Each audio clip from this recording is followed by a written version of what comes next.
The autumn wind swept through the narrow streets of York, rustling the golden leaves that lined the pavement outside the Whitmore residence. From the outside, their house looked like a portrait of upper-middle-class perfection, a clean red brick semi with white window frames, a manicured hedge, and a small swing set in the garden for little Amelia. But inside, the walls were beginning to crack, metaphorically, if not yet physically. Clara Whitmore stood in the kitchen, watching the kettle boil.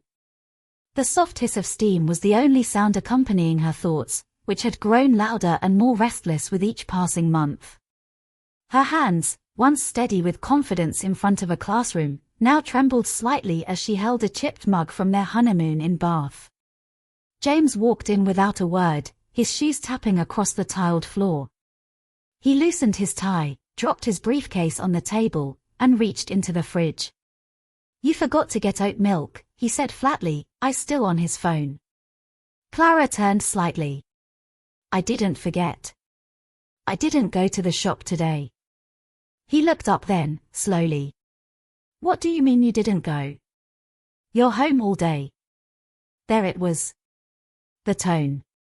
That quietly loaded remark that she'd grown used to. As if being home was equal to doing nothing. "I was helping Amelia with her project," Clara replied calmly. "She wanted me to build a volcano." James snorted. "Oh, brilliant. A papier-mâché volcano. That's productive." She bit her tongue. Not because she didn't want to argue, but because she knew it would lead nowhere. "Did you send the form to the solicitor?" she asked instead, changing the subject. James barely glanced at her.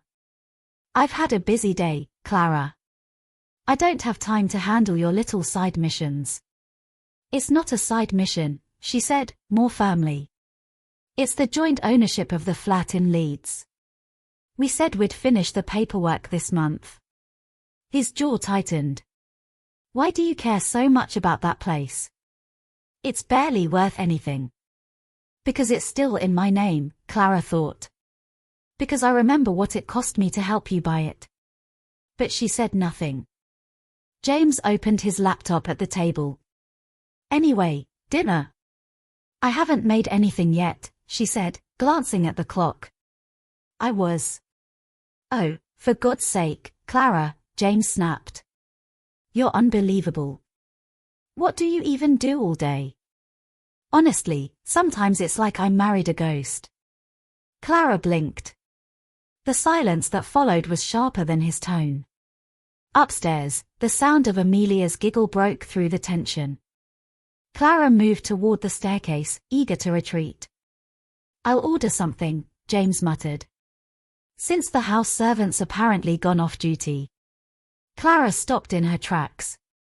She turned to look at him. "What did you say?" James didn't look up. "Forget it." But she didn't forget. That word, servant, stuck to her skin like frost. That night, she lay in bed beside him, wide awake.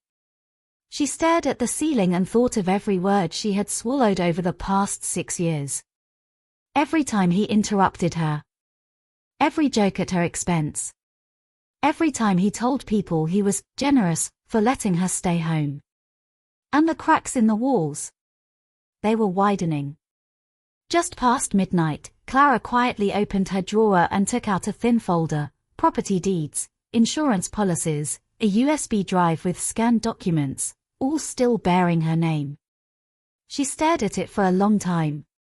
Then she closed it again. Not tonight. But soon. The next morning, Clara woke to the sound of the shower and the clatter of James's cufflinks on the dresser. Light streamed in through the gauzy curtains, and for a moment, she wished she could stay buried under the duvet, tucked away from the world, away from him. But that luxury had long gone. James emerged from the bathroom, steam trailing behind him. His suit hung perfectly pressed, his scent sharp and cold. He barely looked at Clara as he fastened his watch. "I'll be late tonight. Dinner with clients." She nodded, pulling the covers up to her chin. "Is Amelia's parent-teacher meeting still on your calendar?" James paused, glancing at his phone. I've rescheduled it. Tell them I had an urgent meeting. Clara sat up slightly. You promised you'd come. It's the first one since she moved up a year. I have actual responsibilities, Clara. Not papier-mâché and playground gossip. Again, that voice. That dismissive, businesslike tone that crushed more than it clarified. She didn't reply, just watched him gather his things and head downstairs. By the time she came down, the front door had already slammed shut. The silence was almost a relief. Clara moved into the kitchen and opened the notepad where she'd begun planning. She had kept it hidden behind the recipe books for weeks. But now, with James's cruelty growing bolder, she no longer felt afraid to open it in plain sight. Each page contained quiet acts of resistance, job openings circled, housing listings noted, passwords reset, phone calls made when he was out. She turned to the back page, where she'd written in careful block letters, "Leave without warning." The idea had begun as a fantasy, an invisible exit. But now, it felt more like survival. "Are we making pancakes today, Mummy?" Amelia chirped, bounding into the kitchen in her unicorn pajamas.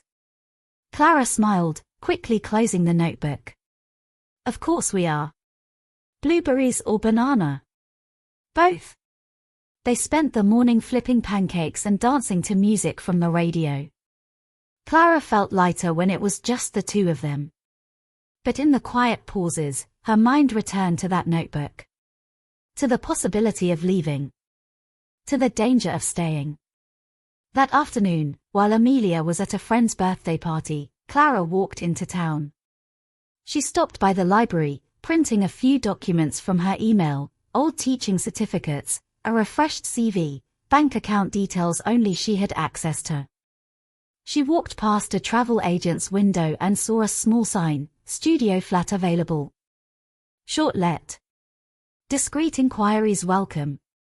Her fingers brushed against the glass. By the time she returned home, James was already back, earlier than expected. "Where have you been?" he asked sharply from the living room, a glass of whiskey in hand. Clara hung her coat. "I went out. Just errands." "You didn't tell me." She blinked. "I didn't think I needed permission." James stood, moving closer. "If you're going to start playing games, Clara, remember who pays the bills in this house." Clara didn't flinch. "Not this time. And remember whose name is still on half of them." For a moment, his expression flickered, just long enough for her to see uncertainty beneath the arrogance. He downed the rest of his drink. "We'll talk later." "No," Clara said softly. "We won't." He stared at her. "What does that mean?" But Clara didn't answer. She simply walked past him, up the stairs, and shut the bedroom door behind her. And in that silence, James was left alone with a feeling he hadn't tasted in years, fear.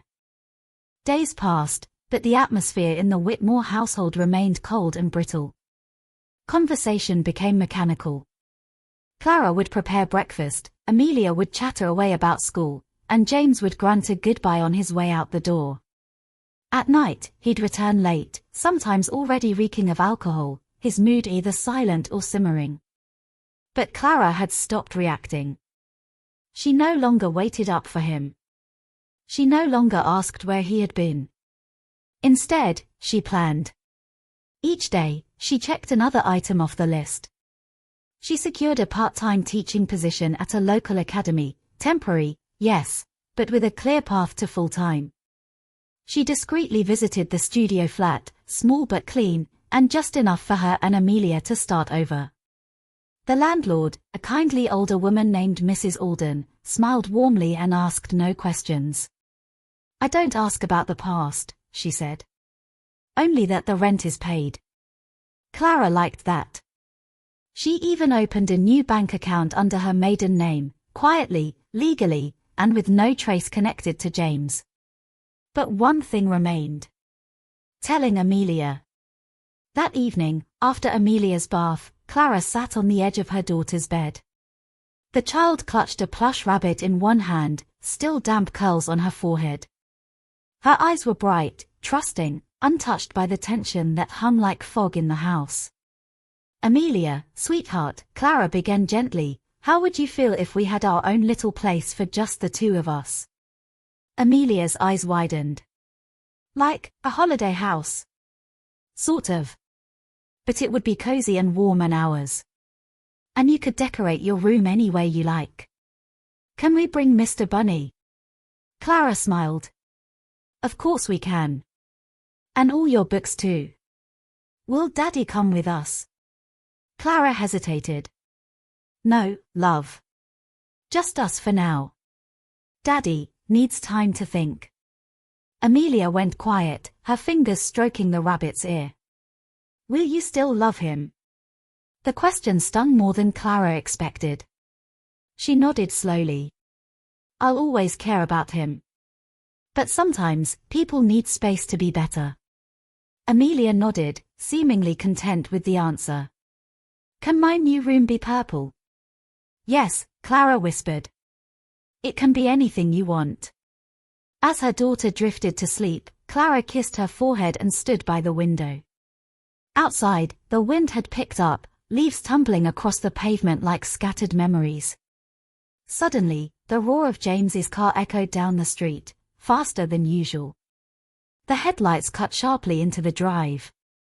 Clara watched as he slammed the car door and stormed into the house, his tie loosened, his face dark.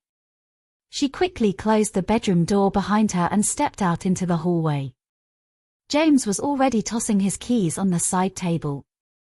"What's this?" he barked, holding up a printed email she had left on the kitchen bench. "You're applying for jobs now." Clara kept her voice even. "Yes. I'm working again." He laughed bitterly. "Who told you that was a good idea? You think you can just, what? Start over?" "I don't need your permission," she replied. His voice rose. "You're not going anywhere, Clara. You have no money, no place to go, and you're not taking my daughter." The last words landed like a blow. Clara stood her ground, even as her heart pounded. "I'm not taking her. I'm choosing what's safest for her. And for me." James stepped closer, too close. "You've lost your mind." "No," Clara said firmly. "I've finally found it." The front door stood behind him, wide open from the force he'd used entering the house. And upstairs, from behind a barely open door, Amelia's eyes were wide in the shadows, watching. The next day dawned grey and heavy with mist. The clouds hung low over York, as though the sky itself was waiting for something to happen. Clara rose before the alarm. She moved silently through the house, packing Amelia's school lunch, folding clothes, placing the final documents into her handbag. She kept her movements light, precise, methodical, like someone walking a tightrope in the dark. She had made her decision. Downstairs, James had already left for work. No note. No apology. Just a used mug in the sink and the faint smell of aftershave clinging to the air. Clara took a deep breath and texted the landlord, "I'll take the flat. I can move in this evening." The reply came quickly, "Keys ready. Let me know when you're on your way."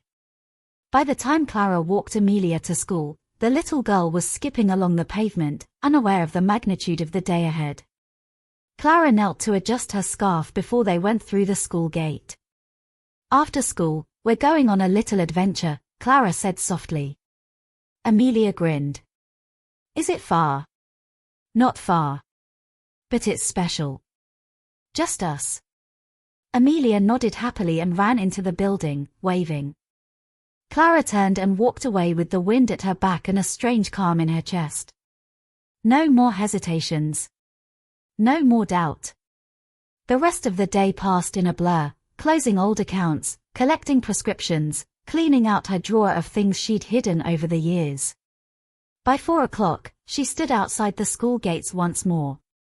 When Amelia saw her, she ran into her arms. Ready, love? Clara asked. Ready. They walked to the bus stop, hand in hand. No luggage. Just 2 backpacks, a folder of documents, and one soft toy named Mr. Bunny. It was nearly dark when they reached the flat. The air smelled of damp stone and old chimney smoke, but inside, the space was warm and waiting. 2 windows, a small sofa, and a bedroom with lilac curtains Clara had already chosen online. She made toast and soup while Amelia explored. There were no shouting voices. No whiskey glasses. No slammed doors. That night, after Amelia fell asleep curled up beside her, Clara sat by the window and watched the world outside. And waited. She didn't have to wait long. By 9, her phone lit up with James's name. She didn't answer. He called again. And again. Finally, a message appeared. Where the hell are you? Where is Amelia? Another followed seconds later. If you don't come back tonight, don't bother coming back at all. Then another. You're destroying this family. You'll regret this. Clara stared at the screen for a long moment, then turned the phone off. She placed it in a drawer. She had nothing left to say. Back at the old house, James paced the floor. He opened every cupboard, searched the wardrobe, shouted into the emptiness. He found the small notebook behind the cookbooks. He flicked through the pages and saw it: plans, receipts, contacts, dates. She had been planning this for months. He looked around the kitchen, suddenly seeing the silence for what it really was: not neglect, not laziness, but preparation. Clara hadn't broken. She had escaped. The days that followed were quieter than Clara had imagined, but not without consequence. James's messages became increasingly erratic. One morning it was anger, the next guilt, the next flattery. He sent photos of Amelia's old toys, asked if Clara was really sure about all this, and even offered to talk it through like adults. Clara never replied. She wasn't interested in empty gestures from a man who only panicked once control slipped through his fingers. Instead, she focused on the quiet rhythm of her new life: morning walks to Amelia's school, teaching afternoon classes at the academy, evenings filled with bedtime stories and simple dinners. The flat smelled of lavender and toast, and there were no raised voices. But then, one Friday evening, James appeared. He didn't call ahead. He didn't knock softly. He stood at the flat's entrance, dressed too well for a casual visit, his coat damp from the drizzle, holding a bouquet of lilies in one hand. Clara froze when she opened the door. "James." "Clara," he said, trying to smile. "You look healthy." She didn't return the compliment. "You shouldn't be here." I wanted to see you. To apologize. In person." Amelia peered from behind the sofa. "Daddy." James crouched and opened his arms. "Hey, princess." Amelia ran to him, arms tight around his neck. Clara felt her stomach twist, but she didn't interrupt. "I've missed you," James said softly. "Both of you." Clara waited. The old James might have slipped back into rehearsed lines, but this time, he looked slightly shaken, his tie askew, his shoes muddy, the bouquet slightly crushed. "I've been speaking to someone," he continued, standing slowly. "A counselor. I know that probably sounds like nothing, but it's something." Clara folded her arms. "What do you want, James?" He exhaled. "I want to come home." Clara shook her head once. "No. I've changed. You've started to notice what you lost. That's not the same." His eyes flared. "So this is punishment, then?" "No," she said calmly. "This is a boundary." James looked down, lips tightening. Amelia clutched her rabbit and whispered, "Are we going back to the house, Mummy?" Clara crouched beside her. "We're staying here, love." This is our home now.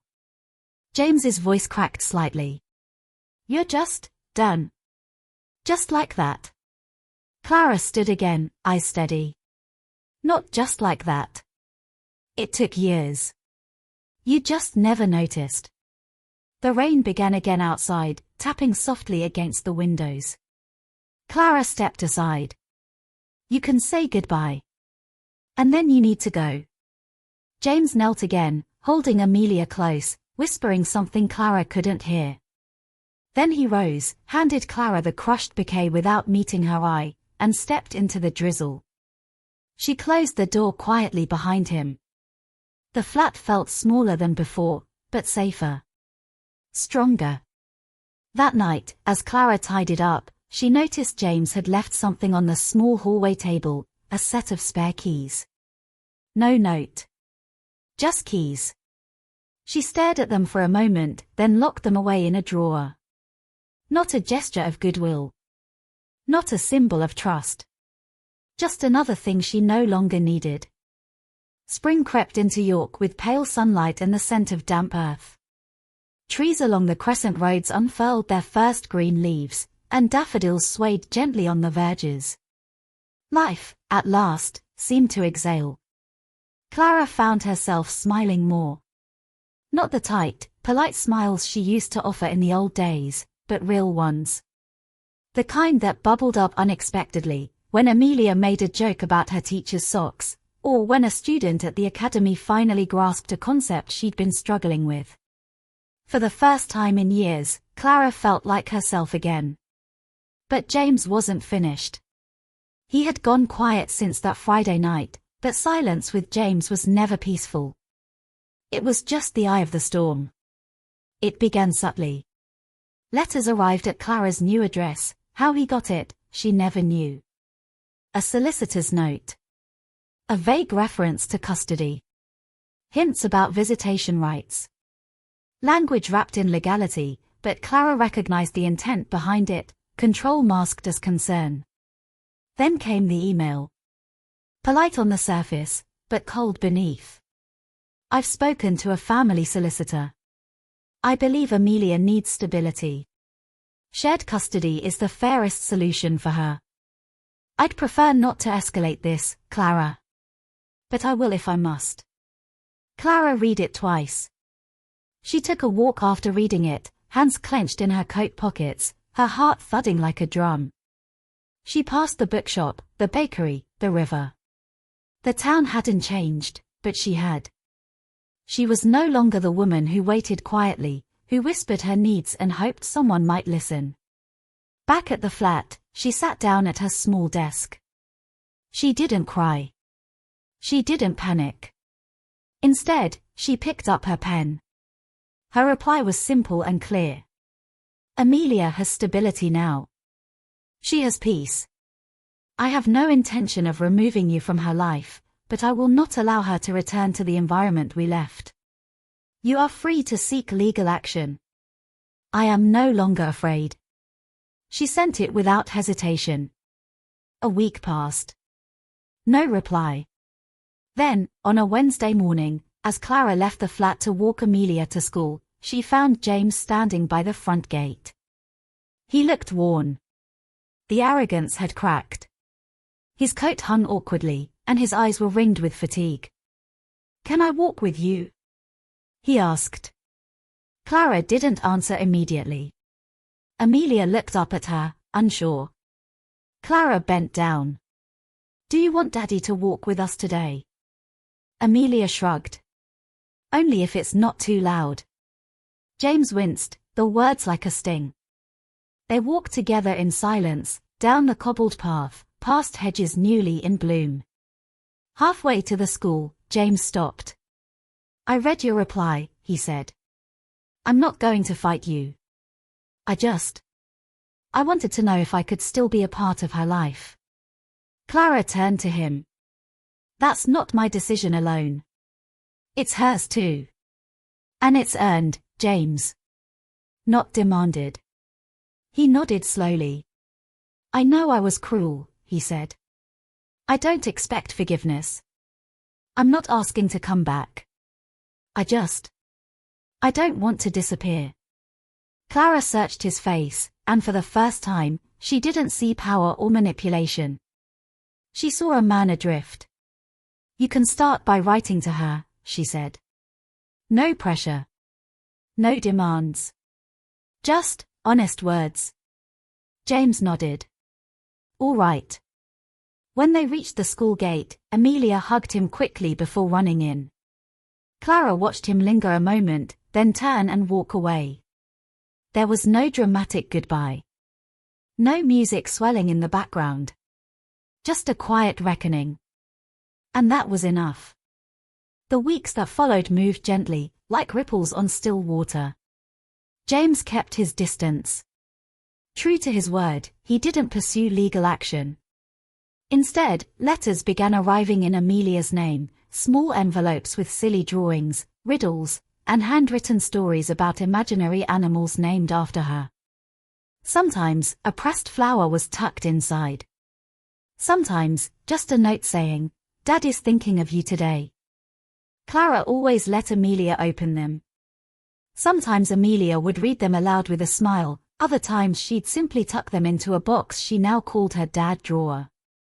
Clara didn't interfere. She allowed it. Because she had learned that real boundaries were not walls, they were choices made from strength, not from fear. At the academy, Clara was offered a permanent position. Her students adored her, and her confidence grew with each passing day. She decorated their flat with second-hand finds from charity shops, bookshelves, fairy lights, and a new purple rug for Amelia's room. The home became more than a refuge. It became theirs. One Sunday morning, Clara and Amelia went to the market. The stalls were bursting with spring color, tulips, painted eggs, fresh bread. A brass quartet played in the square. Children danced barefoot on the cobblestones.